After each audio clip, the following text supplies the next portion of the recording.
আমাকে কিছুতেই ছাড়তে চাচ্ছে না, ফোন দিয়ে সব সময় কান্নাকাটি করে।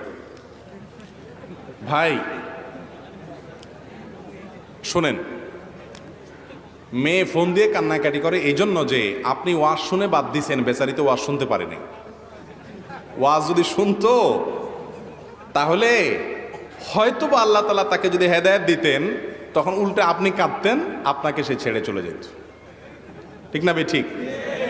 এখন ওয়াজ একা শুনছেন, যে ওয়াজের কারণে আপনি হারাম ছেড়ে দিয়েছেন, ওই ওয়াজটার ভিডিও লিঙ্কটা তারে পাঠায় দেন,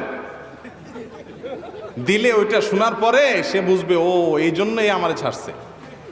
আর যদি আপনি বাটপারি করেন, মূলত একটা ছেড়ে আরেকটা ধরার যে বদমাইশি চরিত্র আছে সেটার দিকে যান, আর আমার ওয়াজের ঢাল হিসাবে ব্যবহার করেন, তাহলে তো সেক্ষেত্রে আপনার ডাবল মায়ের খাওয়ার উপযুক্ত আপনি। আল্লাহ তাআলা আমাদেরকে হেদায়েত দান করুন। ভাইরা আমার, এটা ঠিক, অনেক যুবকরা সরে আসতে চায়, কিন্তু তার কম্বল তারে ছাড়ে না। সে কম্বল ছাড়তে চায়, কম্বলে তারে ছাড়ে না। ভাইরে, লা তাআতা লিমাখলুকিন ফি মাসিয়াতিল খালিক, ইন্নামাত তাআতা ফিল মারুফ। আল্লাহর নির্দেশের বাইরে পৃথিবীর কারোর কথা আমি শুনবো না। এর নাম ইমানদার, এর নাম মুসলমান।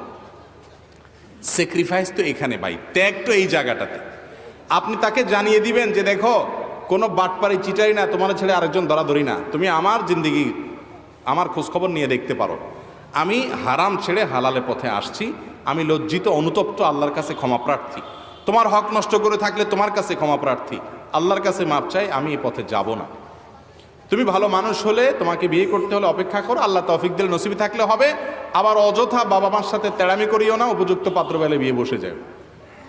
এটা বলার পরে হয়তো মেয়ে আপনাকে 10টা গালি দিবে, খারাপ বলবে, তুই চিটার বাটপার, 2 নম্বরই করছিস, অনেক কিছু বলবে, কিন্তু আপনি এগুলোতে গলবেন না। শয়তান তারা দিয়ে অনেক কিছু কান্নাকাটি করাবে।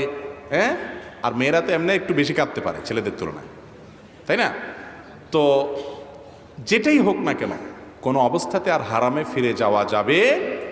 আপনি ত্যাগ করবেন তো আল্লাহর জন্য, তার কান্নার কারণে আপনার মনে মায়া হচ্ছে, কিন্তু সেটাও আল্লাহর জন্য ত্যাগ করবেন। এটি তো স্যাক্রিফাইস, এটি তো স্যাক্রিফাইস।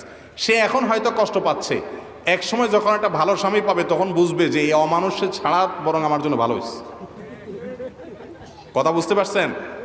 এখন আপনার জন্য সে কান্নাকাটি করতেছে, কিন্তু আপনি যদি ঠিকই সম্পর্ক ছিন্ন করে আল্লাহর জন্য হালালের পথে চলে আসেন, হারাম থেকে ছেড়ে আসতে পারেন, এক সময় আজকের এই কাদা মেয়েটা এক সময় আপনার শুকরিয়া আদায় করবে যে তোমাকে আল্লাহ আমার জীবন থেকে সরাই দিয়েছে, ভালো হয়েছে, কত সুন্দর একটা ছেলে পাইছে।